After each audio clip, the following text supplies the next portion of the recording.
Fran, where I talk about all things faith, family, food, and fun. And I don't think I've ever done an unboxing video, but I am going to do one today of this Gourmet Living extra virgin olive oil that is produced in California.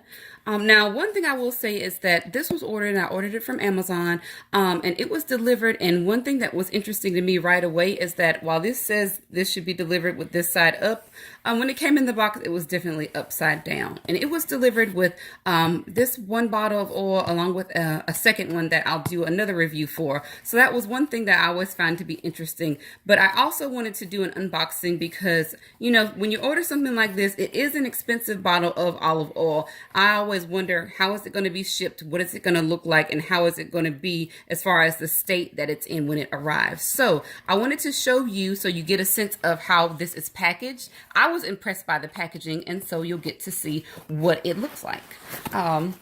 So inside this box, it came, of course, in a bigger, much larger Amazon box, is a smaller box that the oil is wrapped in. And this was all keeping it immobilized. So there you have it. In this particular olive oil, as I mentioned, I'm going to be doing a longer blog post just to tell you a little bit more about different things that I learned about olive oil while I was actually in Israel. And one thing that they did tell us is that any region where it's grown is pretty similar as far as where they're located, as far as like latitude, longitude along the globe. So the area in California is probably very similar, if not as far as temperature and climate and all that, to Israel. There are only so many places in the world where olives really grow and will grow well. But when this says that it's the first press and it's cold press, when olives are pressed, the first press and cold press is the freshest olive oil that you can get from a press of olives. After it continues to be pressed, the olive will get more and more compacted. It'll start to draw out more water. So when you have a first press, like a middle press, and then a hind press, and there's different uses for each part of the olive oil press. The first press might be used for cooking, for sale, for different parts. The middle part might be used for different things. And then the hind part used for other things, also like anointing oil. Now, I don't want to say that you should commit to memory what I just said as far as the different parts of the press. That's something that I'll probably clarify more in the blog post when I look back at my notes and different things that I have from that trip. But I do remember them distinctly saying that that is one reason why some of the more expensive and finest oil comes from the first press.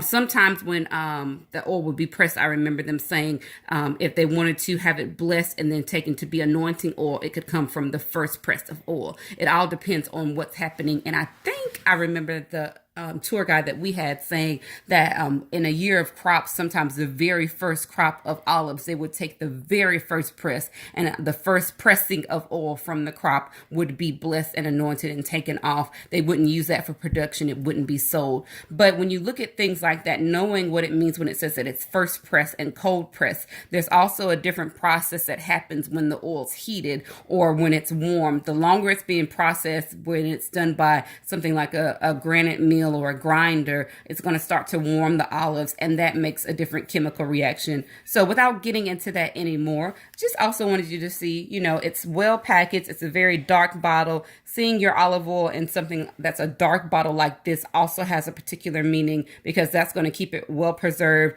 protected from the light, so that the light's not, the oil rather is not being exposed to the light. So these are all things that when you start purchasing oil, especially when you start spending more on your cooking oil or whatever other purpose you're going to use it for, that you want to know and pay attention to.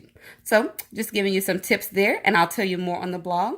This is Fix It with Fran, where I talk about all things faith, family, food, and fun. And as I always say, I do believe that God has given us all talents and giftings that we can use to fix something in the world.